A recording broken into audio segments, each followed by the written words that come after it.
Two-time guests on the podcast, Joe Buck, Jason Benetti, John Boog Shambi, Jack McMullen. It's good company.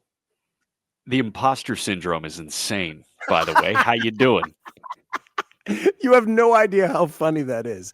Producer Robbie Triano and my wife, your Aunt Christine, debating, do we ask Jack about imposter syndrome? Do we ask him about that? Is that too personal? Absolutely. Yeah.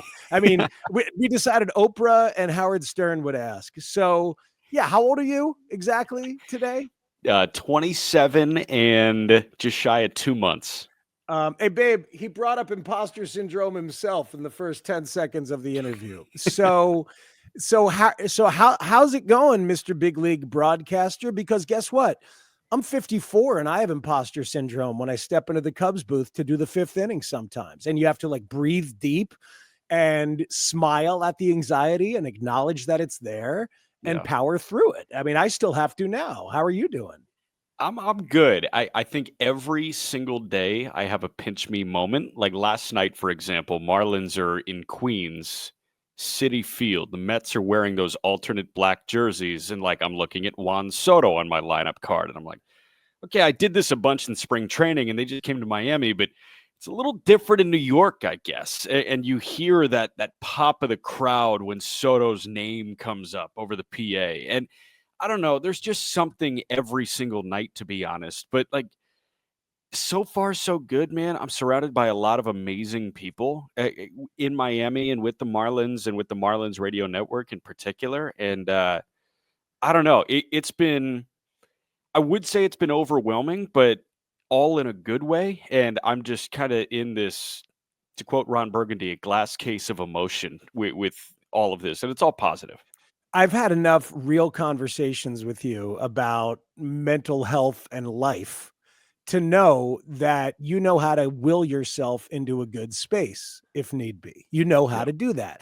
And you already mentioned what is the key to the whole thing, which is actually trusting and getting support from the people around you, like having real, genuine relationships. Tell me about that, because that's always the key, whether it's people at the ballpark in Miami or people on your team and crew. How are you enjoying that functionality after being at AAA where it's tiny? It was you and Howard Kellman and very, very few others. So now how big is your posse? That's different.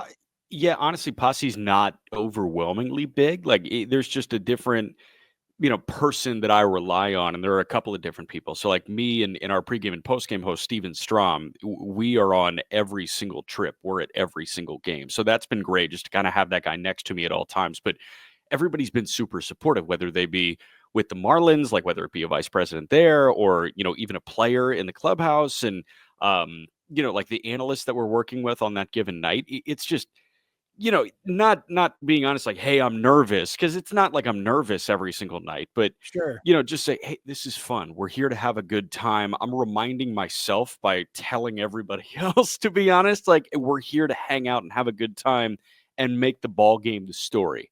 And I think those constant reassurances are huge for me, just to remind myself that this is the same exact thing that I was doing in AAA. It's just a different scale and it's a different league and it's better baseball with more notable players. And, you're in more notable places, I think, than Columbus, Ohio or Toledo, Ohio. So all in all, it's just been a blast and the scale just got bigger, but it's the same exact thing. So I talk about this a lot with my full-time play-by-play friends because I'm a full-time talk show host, and they and you, and you're also a talk show host, which we'll get to in a minute, but the freedom of the ball game is the story, make the ball game the star.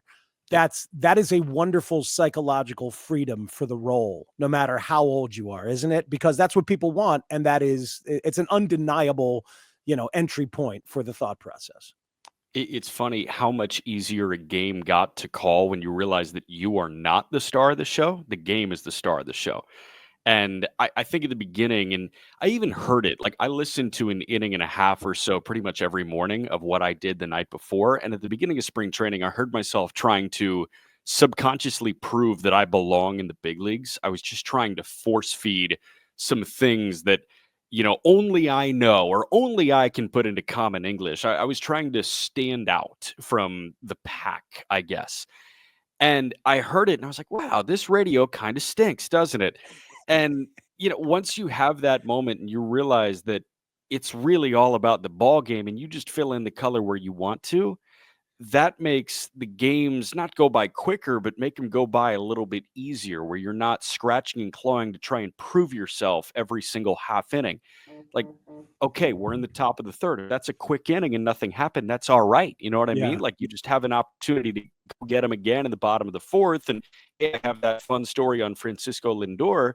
Like, let's save that for the next time he comes up. I don't need to shove it in now.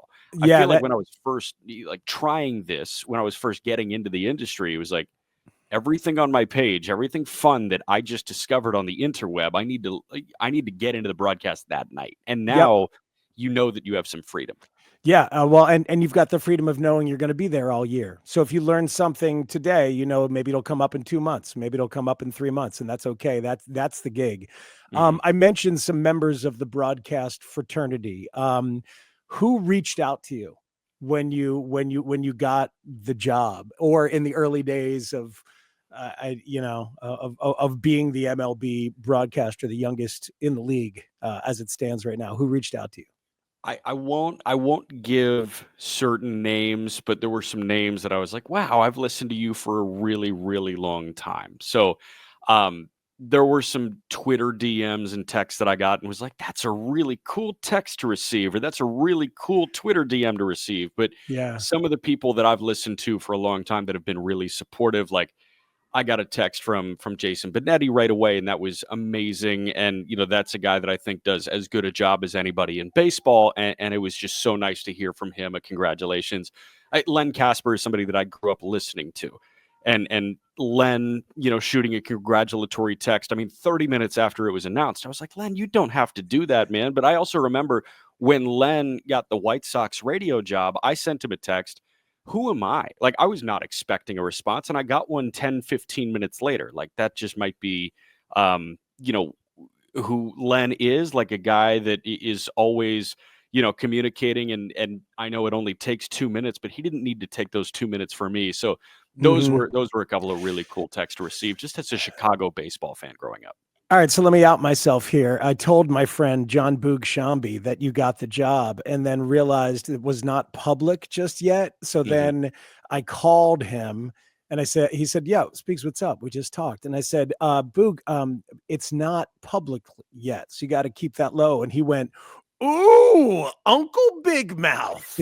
All right, Uncle Big Mouth in the house. And he still calls me Uncle Big Mouth, or UBM for short. So I Yeah, deserve and that he one. texted me. He said Uncle Big Mouth leaked the info to me, but I appreciate his not journalistic integrity, because if he was really a journalist, that thing would have been on Twitter right away. But no, I Yeah, he appreciate would have his. tweeted it with like Matt Spiegel first, Yeah, like give it exactly. In appropriation. parentheses, please credit at whatever the deactivated Twitter account is. Please credit Oh, at that I'm one. back, Half baby. Twitter. Thanks for the opportunity. I'm back at Matt Spiegs after the hacking incident that derailed me. And while we're there, you are what at Jack McMullen 11? What is it again? Jack _McMullen 11. I was hoity-toity enough to get away with no underscore, so I was the underscore when I was 15 years old. Jack _McMullen 11. Yep. Your And by the social. way, my Twitter banner, like my background photo, has stayed the same. It's a screenshot from the SpongeBob SquarePants movie. Patrick and SpongeBob just mouth wide open, sitting on the edge of that cliff. And you're committed to that. You're committed I'm to committed. that. It's never going away. Is what really now? Hold on. Is there a level you could rise to? If you're national, if you replace Joe Davis in 15 years, is it still SpongeBob on the Twitter header? Absolutely. I'm All trying right. to force feed my personality on everyone. As you should, as I've advised you to through the decades. As a matter of fact, whatever makes you weird, just go ahead and be that. Yep. Jack is not only active on social media, but Just Baseball is a thriving hotbed of baseball conversation. I've had you on as a guest. I've had RM Layton, your colleague, on as a guest to talk prospects. Just a phenomenal resource that you were doing simultaneously with minor league baseball as you climbed up through the ranks, and the podcast over at Just Baseball, and the incredible active Twitter feed, and TikTok. How many followers do you guys have on TikTok these days? I think it's about 250,000 on TikTok. And we were, I mean, credit to our other co-host, Peter Apple, who right away said, "Hey, we should get involved on TikTok. This is like kind of the new it thing." And this was March of 2021. And we said, "Okay, try it." I don't know what's going on. Isn't that, the app with all the dances on social media? But people like baseball on that social media platform, I guess. Yeah, they do. They do. And I have seen you building that simultaneously as you worked and honed your craft as a play-by-play guy. And then when an opportunity like this comes, I think it'd be interesting for broadcasters and for fans to know what you have developed there is part of why you got the interview and the opportunity on some level, don't you think? Probably, yeah. I mean, listen, that was scratching an itch that I didn't really know that I had when I first got into it. Like, my thought when I was in college was, okay, I'm just going to be a play-by-play guy. This makes a lot of sense. But I showed up because of a certain someone on this podcast. Like, I showed up to Syracuse wanting to do talk radio. I showed up to college and I was like, okay, I want to be on the ice after the Blackhawks win the Stanley Cup, and I don't care about hockey at all. I just want to be there. So I showed up wanting to do talk, and I felt like there was a ton of baseball stuff that you just can't really cover over the course of a game. And I had two really good friends, Arm and Peter, reach out and say, "Hey, we're launching a website. We want a corresponding podcast." And this was in March of 21 when I was in High A in Fort Wayne with the Tin Caps, the Padres High A affiliate. And I was like, "Yeah, I'll do a podcast, 30 minutes twice a week, whatever. It's fine." And, didn't make any money off of it for the first year, but all of a sudden it blows up into an hour episode 4 or 5 days a week. And we built up a media company, just kind of a base that I feel like only elevated what I can do, not just like as a baseball person. What do you call yourself? A multi-level baseball person? As you are, sir. That's Yeah. exactly So, right. like, not only as that, like individually, but it made what I did on the air better when I showed up and called a baseball game, because I was watching the condensed game from Angels D-backs that previous night. And, say Zach Gallen was awesome and something came up about Arizona, I would say, wow, hey, I mean, Zach Gallen, like, that curveball was working. That knuckle curve was great. I felt like I had my finger on the pulse of the league at all times, and I'm lucky enough the Marlins have been super gracious to let me continue to do it. It feels like I am tapped into the league as a whole. So, yeah, I guess like the brand itself could be part of, how this happened, and I'm so unbelievably appreciative that it has happened, and just baseball kind of allowed that opportunity to blossom. But, it also just helps me in terms of being prepped. I know the league, I know the game, so I could show up and do it without prep. Obviously, I'm going to prep. Yeah, no, I think you tapped into the twofold nature of it. It made you more knowledgeable and more confident about the league. And I'm sure that has come through in your broadcasts. I mean, you sound like a veteran way beyond your years as a human on the planet, but also as a broadcaster in the bigs from day one, man. And like last week, our guest Benji, the director of Quick Pitch on MLB Network, had Mhm. kind words to say about you, hearing your absurd run of 3 walk-offs in the first 4 games. Like, how long has this guy been doing it? And that confidence from doing just baseball is a part of it. And here's the thing. I've talked to Kevin Brown of the Orioles, who would Yeah. love to do talk radio. Boog Shambi used to do talk radio. Len Casper loves talk radio. I mean, these are all potential multi-level baseball people who Yeah. either are or are not. You're just coming at it from a more active and frankly, more of the times sort of demographic. You are speaking to the now and the future of what the job is. And it does not demean the specific play-by-play skills in any way, because as I mentioned, all those people I love talk radio and still want to do it. So you know what I mean? You really are an emblem of the now and the future in that way. Yeah, but I think you need to work on the technical aspect of play-by-play. Like that is kind of the unique thing when it comes to play-by-play announcing, where you need to build up a base where technically you are good enough to make sure that you can explain the game, you can describe the game in a way that is not going to leave any stone unturned. So the technical dive is like it's not a separator, but it's a thing that's really, really important for every play-by-play announcer to do. So I would argue that it is a separator. As a guy who broke in with 15 innings over the course of 4 years and then got a series and now gets innings again, I think it is a separator in a lot of ways. yeah, I mean, it's one of those where it's like, if you're not doing it, you're not really going to have that opportunity to build the technical aspect. But like, I was lucky in college, I had a bunch of people tell me, you got to get really good at the technical stuff, and then the personality can come in. Because Mhm. when I first started like trying to call games, whether it be football or basketball or lacrosse, I was trying to, be this funny guy. Like I've got a good sense of humor. Time to work that in right now. And I had no idea, how to call a run to the outside on the opposing 30-yard line. Like Yeah. you have to do that first because nobody's tuning in because you're funny. People are tuning in because they want to hear that running back run for 150 yards. Can you So tell people, Jack, the advice that you gave me and what you used to do on the scorecard in terms of verbs for baseball action? Because it's something that does not exist in broadcasting until you did it, to me, in my mind, really, anyway. I mean, so I use the Bob Carpenter baseball scorebook, and I love that thing. And like available hitters off the bench is online. Like available pitchers and how many pitches they threw is online. Like I can go to Fangraphs and find these things quickly, or I can go to Baseball Reference and find these things quickly. So I viewed the bench and bullpen aspect of the scorebook as unnecessary. So And I these are instead physical boxes on the physical scorebook boxes. that have room for you to write those players in. Yes. So you can write in pen the available players off the bench or the available relievers in the bullpen.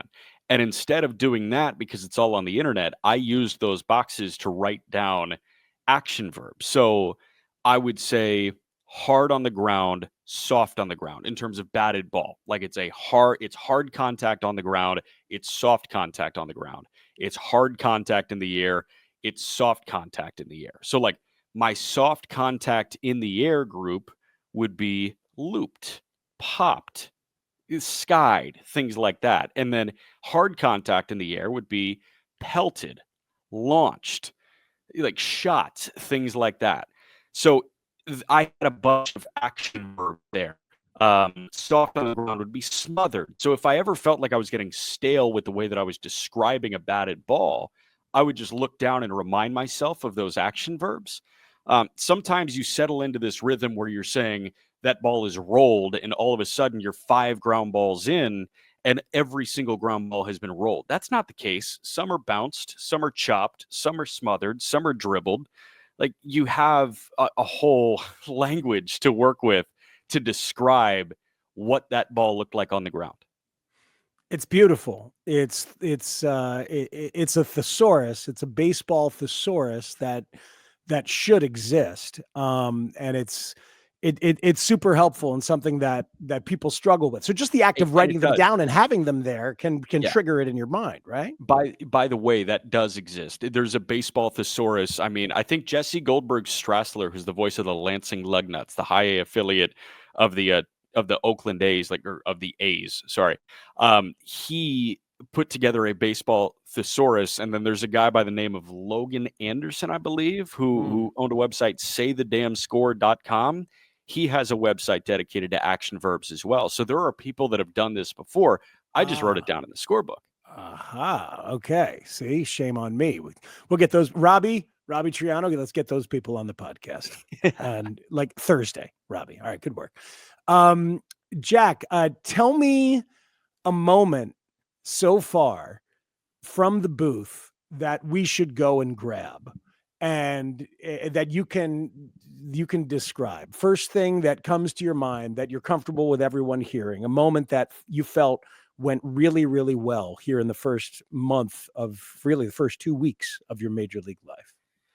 I got really lucky with the way the Marlins started the season. Their first 3 wins were all walk-off wins. And opening day, it was great, and you have the energy there. But the one that I think I'm most proud of is the second walk-off. That was Dane Myers with an opposite field single. It one hopped over the wall, and the Marlins won in extra innings against the Pittsburgh Pirates. And the 1-2. Myers lines out to right. That is plenty deep enough. Sawinski is back. It one hops over the wall, and the Marlins walk it off again. There's some March magic in Miami. Dane Myers, your hero tonight. The reason I love that one is because like you have that buildup where you know a sac fly wins the ball game. Like there's a guy at third base, and you know that if the fly ball is deep enough, that it's going to win the game. So that immediate reaction off the bat of this one's in the air out to right center, when it registers that it is going to be deep enough to win the game on a sacrifice fly, you get that tonally. Like I think I say that's plenty deep enough. And then you describe the rest of the action, and then you find that one-liner that it sounds like could be off a cocktail napkin, but it was just my thought because it was the second walk-off in the month of March. You only have 5 games in March, and I just rip off a March magic out of nowhere. I was like, I don't know where that came from, but it was something that I was proud of. So it was that second walk-off that I thought I executed in a way that I felt like was me. And, you have that one-liner to cap it, but you also described it in a way where everybody knew the circumstance. And as soon as the circumstance was, we won, I think I told you tonally. It's outstanding. Home run calls. Have you thought about them? Have they developed? Is there one you like so far? I see that Matt Mervis has hit a couple, or maybe it's an Otto Lopez. Griffin Conine must have been cool to have Griffin do one too. Conine was really cool. Conine homered on the day his dad was inducted into the Marlins Legends Hall of Fame. It was just a perfect day for the Conine family. And the night before, he legitimately robbed a home run. Like he scaled the wall in left field and took a homer back. Santa Rosa Junior College, 20th round pick of the Royals in 2016. And Sawinski cracks one out to left field. The newly inserted left fielder Conine is back. Warning track and the wall. He leaps. Griffin Conine makes the grab. You're kidding me. He took a homer away from Sawinski. Amazing. That was cool. I think in terms of like a home run call, I don't have anything that I like, I don't have a catchphrase on a home run or anything. And I don't know if I want one. Although, like, I don't know. We'll see. Let it develop, right? It's not like you can just drop a hey now and become Dave Sims. It's got to happen from somewhere. Exactly. Like I can't say and it's out of here because that's the Gary Cohen special. Like, you can't do that. So I feel like, and this is totally broadcast dork of me, but isn't that the whole point of this podcast? Yes. I feel like I get to a really good spot in the back of my throat with the word and. So instead of just shoving out a gone, like it's gone, that kind of thing, I start with and. I almost like lean back, get to the back of my throat, and it's gone. Like I can really punch the word and then follow with and it's gone, and it leaves the yard, and it's out, that kind of thing. So the word and is my Kickstarter to really punch a moment. Well, I'll dork out with you. And signifies that you're finishing a journey that we're already all on together, which is true from the crack of the bat. It's not like you haven't said anything, so we're getting somewhere. And linguistically and sort of physiologically lets you start with the resonance in your voice as opposed to the glottal g. Like if starting from a stop in your throat, you're and you've got this big, deep, rich baritone. You're starting with that. Instead. Exactly. Yeah. So I feel that you just put it in a much higher IQ way. So I appreciate that. Couple years, kid. Couple years. This is the part where I'm going to tell you that I'm not going to mention that I was at your bris. I'm not going to talk about that on this podcast. No, you already did that. You already did that on 670. You're good. Right, you already did that on AM radio. So you're fine. I don't need to do that here because that's a way for me to while it's a way for me to show our connection, frankly, it's also a way for me to feel superior when I'm so jealous of your career. You know what I mean? So I figure I'm going to tell you that I'm not going to do that. Not every time we talk. I'm not going to just bring that up. Okay. I appreciate you announcing that. Thank you. Let's go to some of the basic PBP podcast questions that, I get to ask you because you're a big league broadcaster. Now you've done it for 10 days or whatever. Mhm. Is there a specific item you like to always have with you in the booth? It can be a good luck charm, a talisman, or anything that has to be there. So do you have anything that's at every Marlins game right now? Yeah, so hasn't changed since I was in Indianapolis. Cough drops. I need cough drops at all times, and I will pretty much always dissolve a cough drop in a bottle of water or in a cup of water, and that creates your hyper lubricant water where like you take a sip and it feels like you're sipping a cough drop. So I always have cough drops, and I always have my cough drop infused water. Carter Blackburn, who was at ESPN and CBS for a while. I think Carter is still doing work with CBS. He coined it as the quote unquote Blackburn drop. So I do the Blackburn drop. I have a cough drop in a bottle of water pretty much every single night. So Look that's at my that. that's my talisman, if that makes any sense. It does. This is what's happening. This is the youth and the future of the game, folks. We got the baseball thesaurus with Jesse and Logan's website, and now we got the Blackburn drop. I mean, this Yep. is this is what's happening. What is one part of your game prep now on the big league level that you cannot ignore? Like, if I don't do this before every single game, I feel naked when the ball game begins. I want to go into the clubhouse every single day. Like I want to be there, and I want to chat with one person every single day. I also want to listen to managers' media availability every single day. So I want to be there. I want to take that in real time. I want to listen to the opponent manager media availability if the schedule allows. And then I also want to watch the recap rundown on MLB TV, which is essentially quick pitch. Like I want to ingest what happened in Major League Baseball the night before every single night. And I also want to check on the farm. Like I want to see what happened to the Marlins AAA affiliate and AA affiliate and high A and low A. Like I want to know if the prospects had a good day, because that is added bonus to the big league radio broadcast. So I would say, like, in terms of a mini checklist, I want to get into the clubhouse. I want to watch quick pitch, and I want to check on what Jacksonville, Pensacola, Beloit, and Jupiter did. Well, you have that responsibility, as does any broadcaster of a team that's in a rebuild or is not necessarily prioritizing winning on the big league level. You got to zoom out and give the fans that, because it stands for hope that may not exist from day to day, right? And I think that there's a lot of hope at the big league level too. Like this is the youngest roster in Major League Baseball. I think that you're finding out which guys are really good baseball players at the Major League level in Miami right now, but this farm system's really good. Like for my money, this is clear cut a top 10 farm system in Major League Baseball.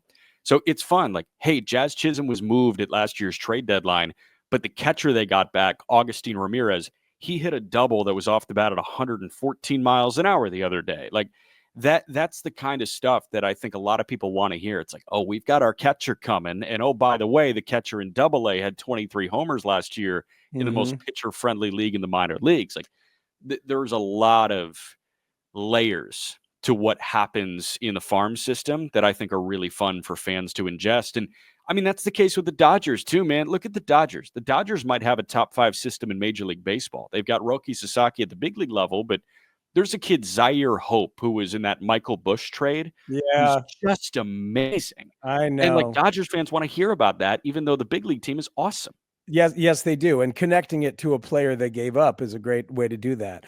Yeah. What have you learned about some of the players, some of the good young players? Like, who are some of the good young players that you've got a chance on the Marlins to see and now learn about that you're watching up close? Players that we don't realize are actually pretty damn good or could even become better. That's the really fun part about this is like not a lot of people are willing to acknowledge that Xavier Edwards, the shortstop for the Marlins, is one of the best leadoff men in the National League. Like this is a guy that hit well over 300. I think it was 323 in 70 games last year. Large sample. He hit over 320. He struck out at a strikeout percentage under 10%. So he's always putting bat on ball. He walked a lot. He got on base at like a 400 clip, and he stole 31 bases in 70 games. So it's things like that where you look at this and say, Xavier Edwards is better than I think the league understands. Otto Lopez is a guy that was DFA'd twice over the course of a year. And then he landed with the Marlins at the beginning of 2024. And he's a Gold Glove caliber second baseman that can really hit. So, like, monitoring those guys and just chatting with them, what's the process been like? Are you more comfortable now than at this point last year? Like, Otto was fresh off being DFA'd by San Francisco and claimed by the Marlins at this point last year. And Otto this year, it's a totally different thing. He's a leader of a Major League Baseball team. So just getting his perspective on that and how life can change over the course of a week or a month or a year is really fun stuff. Tell me something great about the show, Mr. Brand New Big Leaguer. Like, what are you really enjoying about the big leagues that you can share with us? Yeah, no TSA is amazing. And I'm a pre-check guy, but no TSA is the best thing in the freaking world. And I don't need to fight for an outlet sitting at gate 34D. I'm okay now. That's the best part. Is it really? All right, good. Now give me some more. Who do you fly with? Who's your flying partner or your row buddies? I sit next to Steven, the pre and post game host, Steven Strom. So Nice. we sit there. It's been great. And it's a good hangout, man. Like, I lean back, call it a day. That's been awesome. And we're just rolling up to hotels that I would never stay at, just being a normal human being, and having an envelope handed to me with my name on it and then a room key. And then I pop down and it's like, hey, can I get points for this? And they're like, yes, of course. That's just, it's like, what kind of life am I living right now? Yeah. So you're aware. You're aware of the absurdity of this moment. Yeah. Are you kidding? Of course. It's good. And you got to embrace it and feel it while you can, because you're going to have a good long career, young man. Like, you're fun to work with. You're easy to hang with. You're very, very good. You care. You bust your butt. And I've always known that you're going to have a long career. I didn't realize it was going to be at the big leagues this fast, but I know it's going to be a long time. So there'll be times where it feels like you should be getting more, right? There'll be times that it feels like, oh man, I thought I'd do this, or I wish I'd do this. This moment where you should be this grateful, it's wonderful, and it's reassuring to hear, frankly. I hope I never lose this feeling, to be honest. Like, and I don't know if I will. Now, it's just amazing. And, like, again, I'm so thankful and appreciative to the Marlins for making a dream come true. Like, it's funny. A lot of people say, oh, this is a dream come true about things that might not actually be dreams come true. But this is legitimately a dream come true. And I'm so, again, just thankful for the Marlins for making this dream come true. Hey, man, great stuff. Great to talk to you, nephew. Keep killing it. And everybody's proud of you in the family and in the baseball community as well. So enjoy yourself. Thank you, Matt.